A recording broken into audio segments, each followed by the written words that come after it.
Let's get to Phil Lebeau, can tell us a little bit more about this tentative with the IAM. Hey, Phil.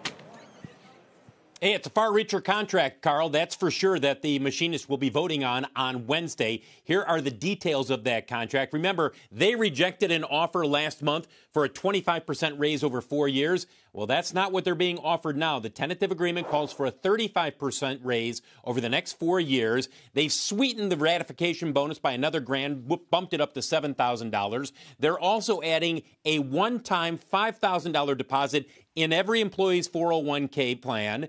And then there is the annual bonus, which originally was not there. Now it's in this offer. And not only is it in there, but it will be at least 4%. Question is whether or not they can get this over the finish line. The machinist leadership, which recommended the previous contract, which was roundly rejected by the rank and file, it is not recommending this deal. It's not telling the workers they shouldn't vote for it. They're sort of taking a step back and saying, here are the details. You make the decision. These are the hurdles that Boeing needs to clear here. You've got this contract. We'll find out on Wednesday when they vote. There's the capital raise, which is widely expected to kick in after the contract is ratified. If it's Wednesday, then it might happen this week. And then you've got them cutting costs and staffing. They've already said they're going to cut 10% of the company's workforce. They've got a lot of other things that they need to make decisions on, whether it's defense, space, what else happens within the commercial airplane business. Lots that will come out likely, or at least we'll get some indication of what they're thinking on Wednesday when the company reports its Q3 results. Yes, they already warned about what the expected loss is going to be, but we're going to get greater clarity regarding the financials, the liquidity of the company, and we'll hear from Kelly Ortberg for the first time. Analysts, they haven't heard from him. This will be his first analyst call on Wednesday, and we'll get a sense at that point where he sees the company. Be sure, two things. One, the Spirit deal, and two, what is the SEC really saying that is holding this deal up, the equity deal? Let's start first off with the Spirit deal. That's still the plan, to get the Spirit deal done. I wouldn't say back burner, but they clearly have more pressing issues in terms of getting this machinist contract done and then doing the equity raise, the capital raise. And then with regard to the SEC, look, Jim, they've already done the shelf registration, the universal shelf registration.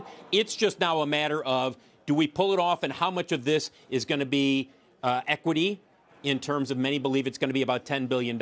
Is there a convertible in there for another $5 billion? Do they do $15 billion, or do they say, you know what, we're comfortable with $12 billion? I think they still haven't completely locked in on a final amount at this point. Okay, so the way I look at it, this is my take, is that you get the earnings already pre-announced.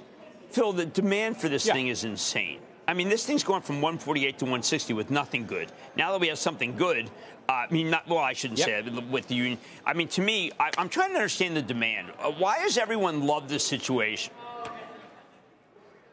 Well, in terms of the equity, look, we've talked about this. It's going to be dilutive in terms of how many more shares are going to be out there. But if you look at Boeing, separate from how many more shares will be coming into the market if they do the equity offering, if you look at Boeing, there's nowhere to go but up. It can't get much worse from here. And Kelly Ortberg has already said, we will restructure this business. There is the possibility if they can execute, and that's a big if, but if they can execute over the next couple of years, boy, they can really start to get the cash flow going. Now, admittedly, they've got a lot of things that they need to take care of before you can say, yeah, we see that happening. But they believe that they can get the production rate on the MAX increased starting early next year, potentially. It's still capped at 38 per month. You start getting that going, you start doing a better job in terms of controlling your costs, and you're going to cut 10% of the staff. I mean, there's some real potential here. Yeah, that's a hopeful note, given this line in the Journal this morning, Jim. Industry insiders are beginning to ponder something previously unthinkable, whether a breakup or bankruptcy is in Boeing's future. I'm with Phil, not that story. There's excitement about this deal. Carl, I know that note is out there. You got to go a long ways to think about them going towards bankruptcy. Right. Now, look, if this vote comes out and they reject it again and this thing drags on for several more weeks, anything is possible. But given where this company is and given the moves that Kelly Ortberg has made, I don't know. I think that might be it's very premature at this point to talk about bankruptcy. Yeah. Phil, we'll get to Southwest in a little bit with your help, maybe. Phil Lebeau this morning, busy day.